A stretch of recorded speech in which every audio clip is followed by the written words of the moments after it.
사람은 누구나 기쁠 때 노래합니다. 그러나 하나님을 진짜 만난 사람은 상황과 상관없이 찬양하게 됩니다.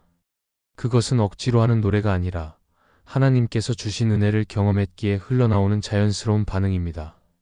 실패 속에서도 다시 일으켜 주시는 하나님을 경험할 때, 세상이 줄 수 없는 평안을 누릴 때, 눈물이 소망으로 바뀌는 순간을 만날 때, 죽음을 넘어 영원한 생명을 확신할 때, 우리는 찬양하지 않을 수 없습니다. 그래서 하나님을 만난 사람의 삶에는 반드시 찬양이 흐르게 되며, 그 찬양은 단순한 노래가 아니라 믿음의 고백이고 감사의 표현입니다. 오늘은 하나님을 진짜 만난 사람이 왜 찬양할 수밖에 없는지 그 이유를 함께 나누고자 합니다. 첫째, 하나님은 우리의 실패를 새 출발로 바꾸시기에 찬양할 수밖에 없습니다. 사람은 누구나 실패를 경험합니다. 큰 일을 도전하다가 무너질 수도 있고, 작은 일상 속에서 반복적으로 실수를 할 수도 있습니다. 실패는 우리를 낙심하게 만들고 때로는 다시는 일어날 수 없을 것 같은 절망을 안겨줍니다. 사람들은 실패를 숨기거나 부끄러워하지만 하나님은 우리의 실패를 외면하지 않으십니다. 오히려 그 실패의 자리에서 새로운 길을 열어주십니다. 하나님을 진짜 만난 사람은 실패가 끝이 아니라 하나님의 은혜가 시작되는 자리임을 알게 되기에 찬양하지 않을 수 없습니다. 성경 속 베드로의 이야기는 그 대표적인 예입니다. 그는 예수님의 제자로 누구보다 열정적이었고 자신 있게 고백한 사람이었습니다. 그러나 예수님이 잡히시던 밤, 그는 두려움에 휩싸여 예수님을 3번이나 부인했습니다. 그 순간 베드로는 자신의 모든 것이 무너졌다고 느꼈을 것입니다. 그러나 부활하신 예수님은 다시 베드로를 찾아오셔서 내가 나를 사랑하느냐라고 물으시며 사명을 회복시켜 주셨습니다. 실패로 끝날 줄 알았던 그의 삶이 오히려 교회의 기둥이 되는 새 출발로 이어졌습니다. 이처럼 하나님은 실패를 단절로 두지 않으시고 다시 시작의 기회로 만드십니다. 우리의 삶에서도 비슷한 경험이 있습니다. 시험에서 낙방하거나 직장에서 실수하거나 인간관계에서 무너질 때 사람들은 쉽게 손가락질합니다. 그러나 하나님은 그 실패를 통해 교만을 꺾으시고 우리로 하여금 하나님의 능력을 더 깊이 의지하게 하십니다. 실패 속에서 눈물을 흘릴지라도 그 눈물은 하나님의 은혜를 경험하는 통로가 됩니다. 실패는 나를 끝내는 사건이 아니라 하나님이 다시 세우시는 과정임을 깨닫게 될 때 우리는 그 자리에서 감사와 찬양을 올려드릴 수 있습니다. 하나님께서 실패를 새 출발로 바꾸시는 것은 단순히 상황이 역전되는 것을 의미하지 않습니다. 그것은 우리의 마음과 시선이 달라지는 것을 포함합니다. 실패를 통해 우리는 인간의 한계를 인정하고 하나님의 은혜 없이는 아무것도 할 수 없음을 고백하게 됩니다. 그리고 그 자리에서 하나님을 더 깊이 의지하는 삶으로 나아갑니다. 하나님은 이런 과정을 통해 우리를 더 단단히 세우시고 이전보다 더 강하게 사용하십니다. 그래서 실패는 오히려 하나님의 영광을 드러내는 도구가 됩니다. 실패 후에 다시 일어서게 하시는 하나님의 은혜는 우리의 입술을 찬양으로 이끕니다.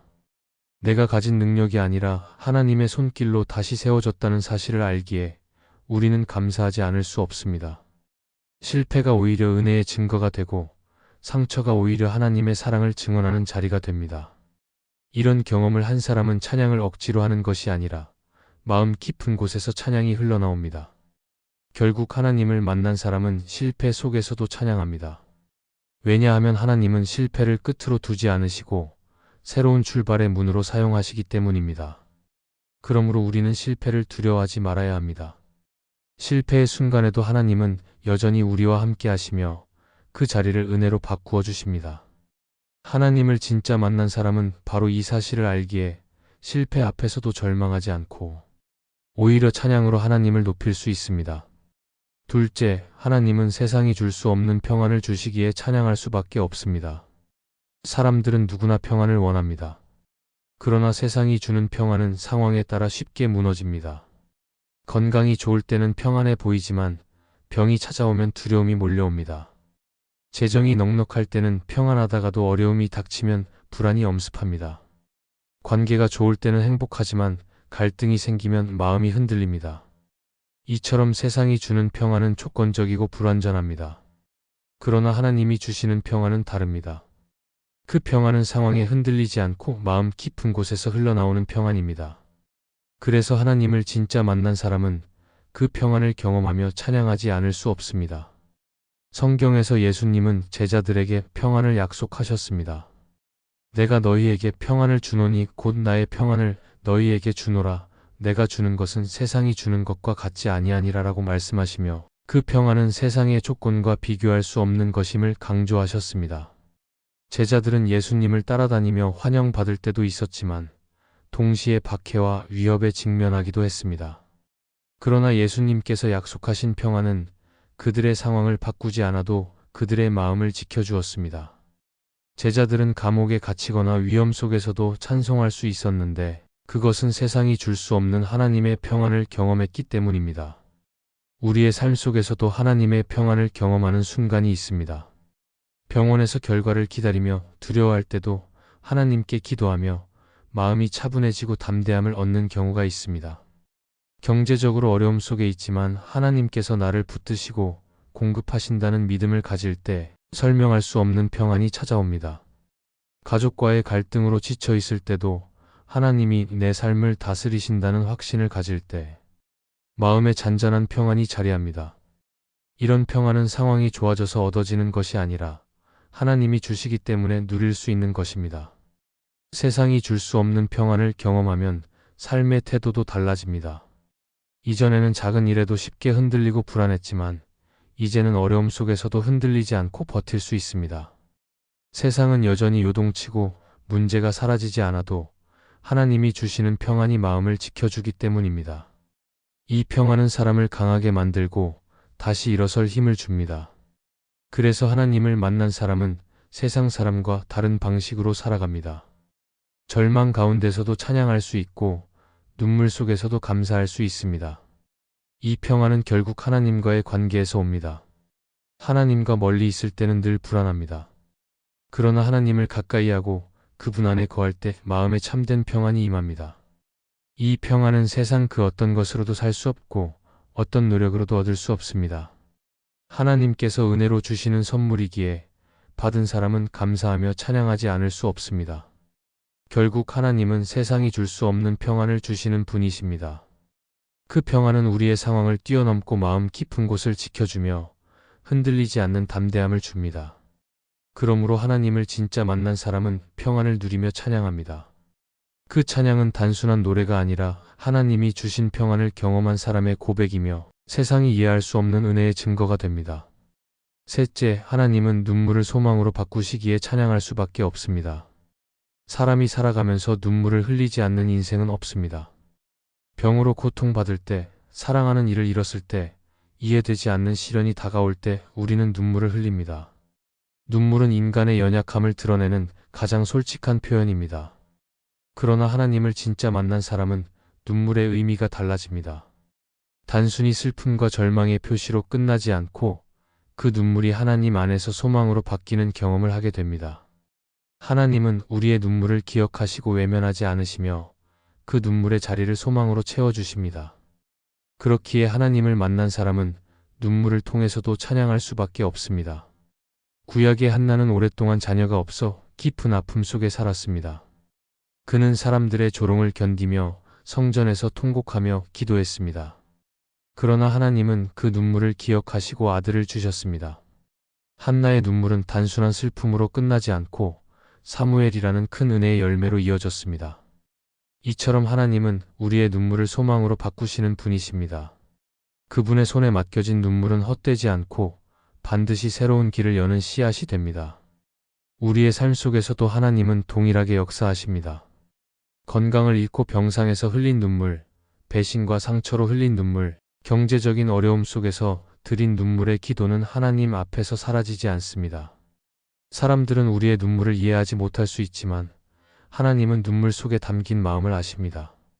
그리고 그 눈물 하나하나를 소망으로 바꾸십니다. 병상의 눈물은 치유와 회복의 은혜로 바뀌고 관계 속에서 흘린 눈물은 화해와 사랑으로 이어지며 절망 속에서 흘린 눈물은 다시 일어설 힘으로 바뀝니다. 하나님이 눈물을 소망으로 바꾸신다는 사실은 우리에게 큰 위로와 힘을 줍니다. 눈물이 없는 삶은 인간적으로는 편할지 몰라도 그만큼 하나님의 깊은 은혜를 경험하기 어렵습니다. 오히려 눈물의 자리를 통해 우리는 하나님을 더 가깝게 만나고 그분의 위로와 사랑을 더 깊이 깨닫게 됩니다. 그래서 눈물은 믿음의 사람에게 절망이 아니라 소망의 씨앗이 됩니다. 눈물을 흘리며 씨를 뿌리는 자는 기쁨으로 단을 거둔다라는 말씀처럼 하나님은 반드시 우리의 눈물을 결실로 바꾸십니다. 이 은혜를 경험한 사람은 찬양하지 않을 수 없습니다. 눈물 가운데서도 하나님이 나와 함께 하신다는 사실을 알 때 그 마음에서 찬양이 흘러나옵니다. 상황이 달라지지 않아도 하나님이 내 눈물을 아시고 소망으로 바꾸신다는 믿음이 있을 때 우리는 감사와 찬양을 올려드릴 수 있습니다. 찬양은 눈물이 사라졌기 때문에 나오는 것이 아니라 눈물이 소망으로 바뀔 것을 믿는 확신에서 흘러나옵니다. 결국 하나님은 우리의 눈물을 소망으로 바꾸시는 분이십니다. 그래서 하나님을 진짜 만난 사람은 눈물 가운데서도 찬양을 멈추지 않습니다. 눈물이 많은 인생일수록 하나님의 위로와 은혜를 더 깊이 경험하게 되고 그 경험은 곧 찬양의 고백으로 이어집니다. 그러므로 우리는 눈물을 부끄러워하지 말고 하나님께 드려야 합니다. 하나님은 그 눈물을 통해 우리 삶에 소망을 심어주시고 우리의 입술에 찬양을 가득 채워주십니다. 넷째, 하나님은 죽음을 넘어 영원한 생명을 주시기에 찬양할 수밖에 없습니다. 사람이 가장 두려워하는 것은 죽음입니다. 아무리 오래 살아도 죽음은 피할 수 없고 죽음을 생각하면 마음이 불안해집니다. 그래서 많은 사람들은 죽음을 외면하거나 두려움 속에 살아갑니다. 그러나 하나님을 진짜 만난 사람은 죽음을 다르게 바라봅니다. 죽음은 끝이 아니라 새로운 시작이며 영원한 생명으로 들어가는 문이 됩니다. 이 확신이 있기 때문에 두려움 대신 소망을 품게 되고 결국 찬양할 수밖에 없습니다. 성경은 분명히 말씀합니다. 예수 그리스도를 믿는 사람은 멸망하지 않고 영생을 얻습니다. 예수님의 부활은 단순히 한 사람의 사건이 아니라 우리 모두의 소망이 되었습니다. 제자들이 예수님이 십자가에 달리셨을 때는 두려워 숨었지만 부활을 경험한 후에는 죽음조차 두려워하지 않고 복음을 전했습니다.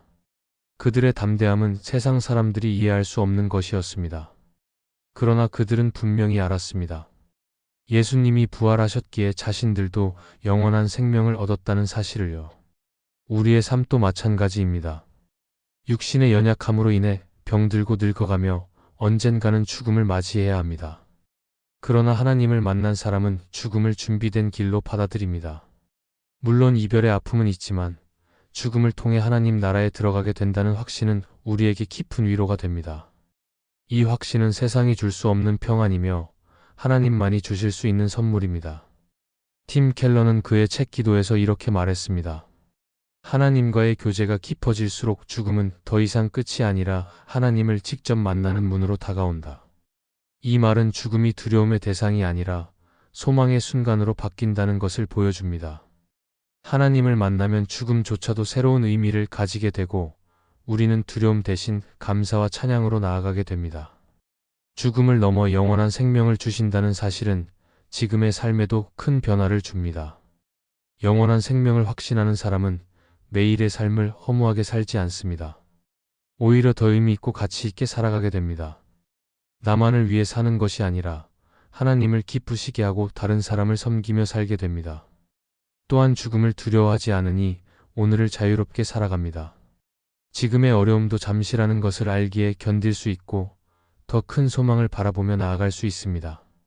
결국 하나님은 우리에게 죽음을 넘어 영원한 생명을 주십니다. 이 은혜를 아는 사람은 죽음을 두려워하지 않고 오히려 찬양합니다. 영원한 생명은 단지 먼 미래의 약속이 아니라 지금 우리의 삶을 지탱하는 힘이 됩니다. 그러므로 하나님을 만난 사람은 오늘도 찬양합니다. 죽음이 끝이 아님을 알기에 소망을 노래하고 하나님께서 준비하신 영원한 나라를 바라보며 감사의 찬양을 드릴 수밖에 없습니다. 하나님을 만난 사람은 삶을 다르게 살아갑니다. 실패조차 새 출발이 되고 세상이 줄 수 없는 평안을 누리며 눈물이 소망으로 바뀌고 죽음을 넘어 영원한 생명을 바라봅니다.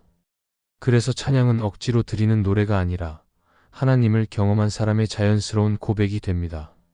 어떤 상황에서도 하나님을 높일 수 있는 이유가 여기에 있습니다. 우리도 날마다 하나님을 깊이 만나며 그분이 주신 은혜와 소망을 기억하며 찬양으로 살아가야 합니다. 그때 우리의 삶 전체가 하나님을 향한 감사의 노래가 될 것입니다. 이 말씀이 마음의 은혜가 되셨다면 좋아요와 구독으로 함께 해주세요. 그리고 댓글에 아멘이라고 남겨주시면 하나님의 은혜가 더 많은 사람들에게 전해질 것입니다. 여러분의 삶 위에 하나님의 은혜가 언제나 함께 하시기를 바랍니다. 감사합니다.